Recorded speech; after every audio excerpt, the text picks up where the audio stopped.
आज की इस वीडियो में हम बात करने वाले हैं मीशो के बारे में। कैसे मीशो लाइमरोड मिंत्रा को साइडलाइन कर रहा है अपनी बिजनेस स्ट्रेटेजी से, अपनी मार्केटिंग स्ट्रेटेजी से, अपने यूनिक बिजनेस मॉडल से। ये सारी बातें जो है ना आज हम इस वीडियो में डिस्कस करेंगे कि मीशो की मार्केटिंग स्ट्रेटेजी क्या है, मीशो की बिजनेस स्ट्रेटेजी क्या है, उसका रेवेन्यू मॉडल क्या है, बिजनेस मॉडल क्या है। तो मेरा नाम है ऋषिकेश टोमरे, आप देख रहे हैं मास्टर एंटरप्रेन्योरशिप।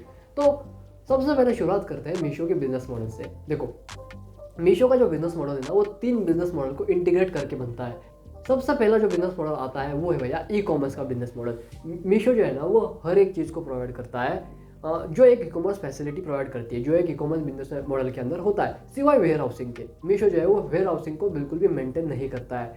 वो क्या करता है, सप्लायर से माल खरीदता है, जब उसके रीसेलर्स माल को बेचते हैं तब उन मालों को उन रीसेलर्स के कंज्यूमर्स तक पहुंचाता है अपने लॉजिस्टिक चेन के जरिए। दूसरा जो बिजनेस मॉडल है ना वो है भैया रीसेलिंग का बिजनेस मॉडल। अब रीसेलिंग के बिजनेस मॉडल के अंदर ना पहले होता क्या था कि जो बिजनेसेस वगैरह है ना, मतलब कि फॉर एग्जांपल मैं एग्जांपल लेता हूँ कपड़े की दुकान का। अब ये जो कपड़े की दुकान होती है ना वो क्या करता है, सप्लायर से कपड़े खरीदता है 200 रुपये के ऊपर और उसके ऊपर अपना 200 रुपये का मार्जिन लगाता है और उसे 400 रुपये में बेचता है। तो पहले जो रीसेलिंग ना ऐसे होती है ऑफलाइन के अंदर। तो मीशो ने इस कंप्लीट रीसेलिंग को जो है ना वो ऑनलाइन के ऊपर ला के रख दिया। अब ऑनलाइन के ऊपर जब वो आया है तो उसके जो रीसेलर्स है ना वो उसके प्लेटफॉर्म का, उसके सप्लायर का इस्तेमाल करके जो है वो पैसे कमा सकता है। ऐसे उसने रीसेलिंग के बिजनेस मॉडल को जो है ना वो अपने online e commerce through platform के ऊपर प्रोवाइड किया हुआ है। तीसरा जो बिजनेस मॉडल मीशो इस्तेमाल करता है ना वो है सोशल कॉमर्स। सोशल कॉमर्स जो है ना वो, अब देखो रीसेलर का ये ले क्या है, लेकिन रीसेलर्स कहाँ पे बेचेंगे अपना सामान? जो मीशो के जो सप्लायर्स है, मीशो तो डायरेक्ट एक ई कॉमर्स प्लेटफॉर्म के थ्रू खुद तो नहीं बेचता ना माल, वो रीसेलर्स उसने रखे और रीसेलर्स क्या करते हैं, अपनी जो उनकी जो ऐप है वहाँ से लिंक उठाते हैं और वहाँ पे कस्टमर वगैरह को बेच देते हैं और कस्टमर चाहे तो खरीदता है। लेकिन कस्टमर कहाँ पे बेचता है, तो वो बेचता है सोशल मीडिया के ऊपर, व्हाट्सअप के ऊपर, इंस्टाग्राम के ऊपर, फेसबुक के ऊपर। समझ गए? तो हम अब ये समझेंगे कि मीशो की बिजनेस स्ट्रेटेजीज क्या है। मीशो की जो बिजनेस स्ट्रेटेजी है ना वो बड़ी ज़बरदस्त है। वो ऑफलाइन ग्रोथ काफ़ी अच्छे से ला के देती है मीशो के लिए। वो कैसे? क्योंकि उस स्ट्रेटेजी के अंदर जो है वो रीसेलर क्या करता है, अपनी जो भी उसने प्रोडक्ट के ऊपर अपना मार्जिन ऐड करके बेचने के लिए उसने अपने प्लेटफॉर्म के ऊपर, मीशो के प्लेटफॉर्म के ऊपर उसे लिस्ट किया होगा ना, तो मीशो क्या करेगा, उसे उसकी एक लिंक प्रोवाइड करेगा। रीसेलर उस लिंक को लेगा, उसे व्हाट्सअप के ऊपर, फेसबुक के ऊपर, सोशल मीडिया के अलग अलग प्लेटफॉर्म के ऊपर उन लिंक को जो है वो एक तरीके से शेयर करेगा।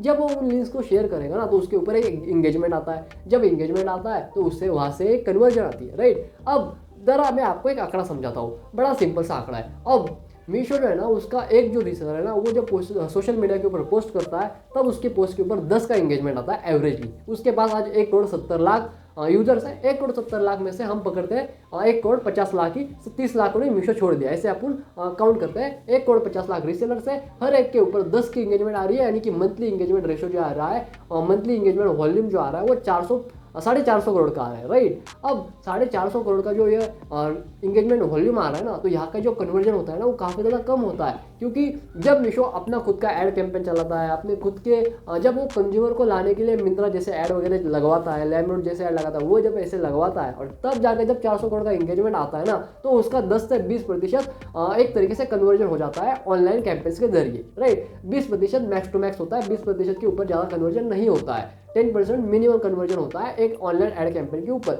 लेकिन जब बात ऑफलाइन ग्रोथ की आती है ना, तब ये जो कैंपेन होता है ना, तब ये जो कन्वर्जन होता है ना वो काफ़ी ज़्यादा कम होता है। यहाँ पे जो मीशो का जो कन्वर्जन आता है ना 450 करोड़ की इंगेजमेंट के ऊपर, वो लगभग 0.2% का आता है। इवन 1% का कन्वर्जन भी नहीं आता है। 0.2 समथिंग 5% का कन्वर्जन आता है, 0.2.5, राइट। और अब एवरेज जो है वो 0.2% का कन्वर्जन आता है। अगर अपन पकड़ते हैं 450 करोड़ के इंगेजमेंट वॉल्यूम को, तो उसका जो 0.2% होता है ना वो 1 करोड़, 1.25 करोड़ के आसपास आता है। और मीशो की जो मंथली सेल है ना वो 1.25 करोड़, 1.5 करोड़, 1 करोड़ इतनी ही होती है। एवरेज सेल 1 करोड़ की होती है हर महीने मीशो के ऊपर।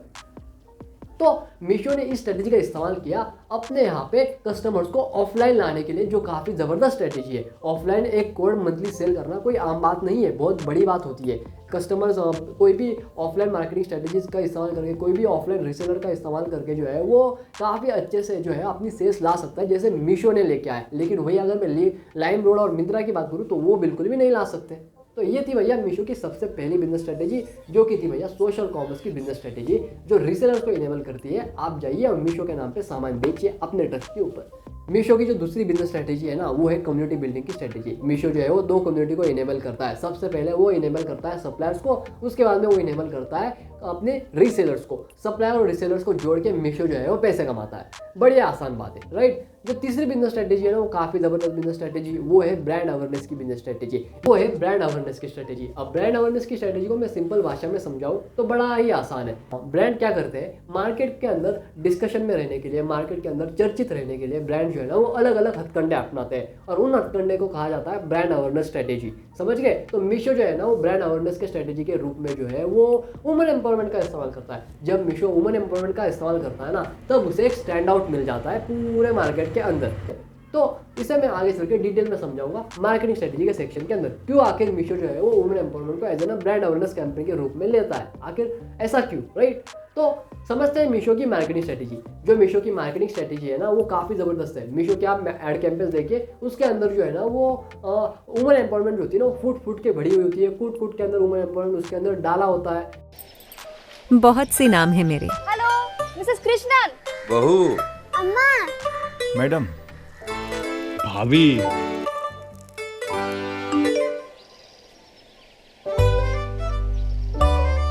प्रिया Krishnan, owner of Priya's boutique.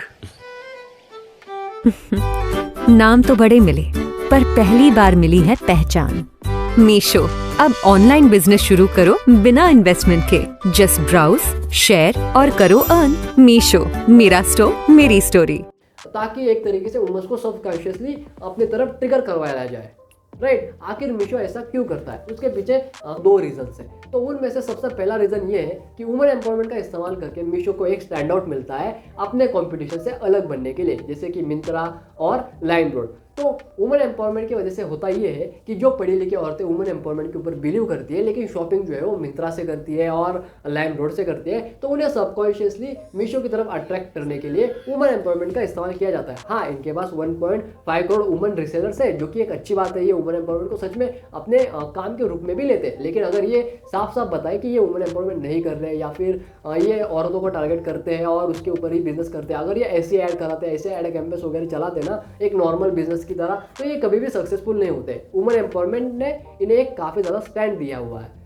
अब दूसरा वुमन को टारगेट करने का रीज़न ये है कि भैया वुमन जो होती है ना वो एग्रेसिव डिसीजन रन टाइम ले सकती है। क्यों? क्योंकि भैया आप इस बात को खुद अपने घर की महिलाओं के ऊपर नोटिस करके देख सकते हो। आपने कभी ना कभी नोटिस ज़रूर किया होगा, जब भी आपकी घर की महिलाएं शॉपिंग के ऊपर जाती है, तब वो जो चीज़ ले जाने के लिए शॉपिंग मार्केट में जाती है ना, वो तो लेके आती है, लेकिन उसी के साथ साथ जो चीज़ उसे चाहिए ना, मतलब कि जो चीज़ें रन टाइम उसे कोई चीज़ पसंद आई ना, वो उस चीज़ को भी लेके आती है। यानी कि कोई नई चीज़ वो अपने साथ ज़रूर लेके आती है जब वो शॉपिंग के लिए जाती है। जो लेना है वो तो लेती है, लेकिन उसी के साथ साथ नई चीज़ भी ले आती है। लेकिन मेल्स के बारे में ऐसा नहीं होता। मेल्स जो है ना वो रन टाइम डिसीजन नहीं लेते, वो बल्कि पहले से ब्रेनस्टॉर्म करके एक डिसीजन फिक्स करते हैं, उसके बाद में डिसीजन लेते हैं, राइट। लेकिन वुमेन्स का ऐसा नहीं होता है, वो रन टाइम में डिसीजन ले लेती है। उसे अगर ये चीज़ लेनी है मार्केट के अंदर वो लेगी, लेकिन उसे अगर कोई और चीज़ पसंद आएगी ना, वो उसे रन टाइम तुरंत लेगी। अगर उसके पास पैसे हो तो, पैसे नहीं है घर पे आएगी, पैसे लेंगी और वापस जाके लेंगी, लेकिन लेंगी जरूर।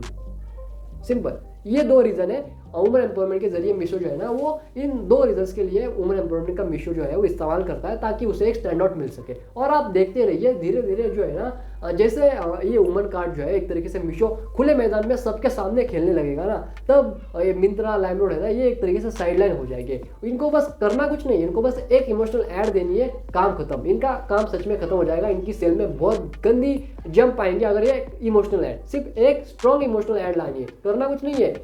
आइडिया तो मैं ही देते देता हूँ।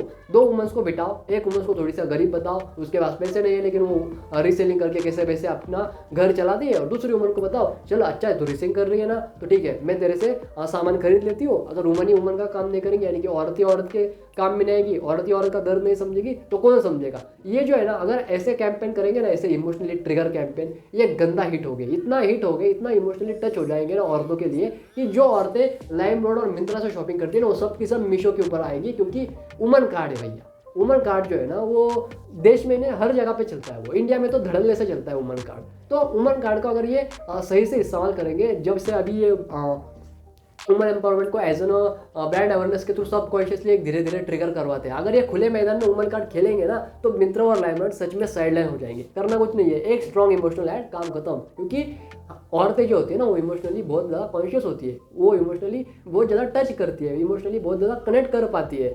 अगर आप उन्हें वो सीरियल देखते देखते भी रो देती है, तो सोचो वो इमोशनली कितनी अटैच होती है उस पर्टिकुलर चीज़ से। अगर आप एक इमोशनल एड कैंपेन चलते हो ना, तो आपके लिए ये बहुत ज़बरदस्त स्ट्रेटेजी साबित हो सकती है और आपके कॉम्पिटिटर्स के लिए एक तरीके से एक बहुत मतलब कि एक बहुत डाउनफॉल। और दूसरी बात, वो उसे काउंटर भी नहीं कर पाएंगे। अगर वो उसे काउंटर करने जाएंगे ना, तो लोग यही कहेंगे कि देखो पहले वुमेन एम्पावरमेंट के बारे में बात नहीं कर रहे थे, अब मीशो ने कर रहा है, तो अब ये भी वुमेन एम्पावरमेंट का झूठा वुमेन एम्पावरमेंट दिखाने लगे, राइट। तो ये उसे इस तरह से काउंटर भी नहीं कर पाएंगे लाइमरोड और मिंत्रा, अगर मीशो इमोशनल एड के ऊपर जाता है तो। और वो वुमन कार्ड को जरूर खेलेगा। जो बंदा अपने कॉम्पिटिटर्स के माइंड के अंदर एक तरीके से अपने कॉम्पिटिटर्स को स्लो पॉइजन दे रहा है वुमन एम्पावरमेंट को सबकॉन्शियसली ट्रिगर करवा के, वो वुमन कार्ड को जरूर खेलेगा खुले ग्राउंड में। अभी तो वो बस टेस्टिंग कर रहा है अपने एड कैंपेन्स की कि कैसे कैसे एड कैंपेन चलते हैं। इसलिए आप देख रहे हो कि मीशो जो है वो थोड़े फनी एड्स भी बनाता है। लेकिन पहले जो है ये फनी एड्स नहीं बनाता था। पहले ये क्या करता था, एक छोटी सी स्टोरी एड्स बनाता था, उसके अंदर वुमेन्स को पता था कि आप जो है वो रीसेलिंग करो, ये वो ऐसा ऐसा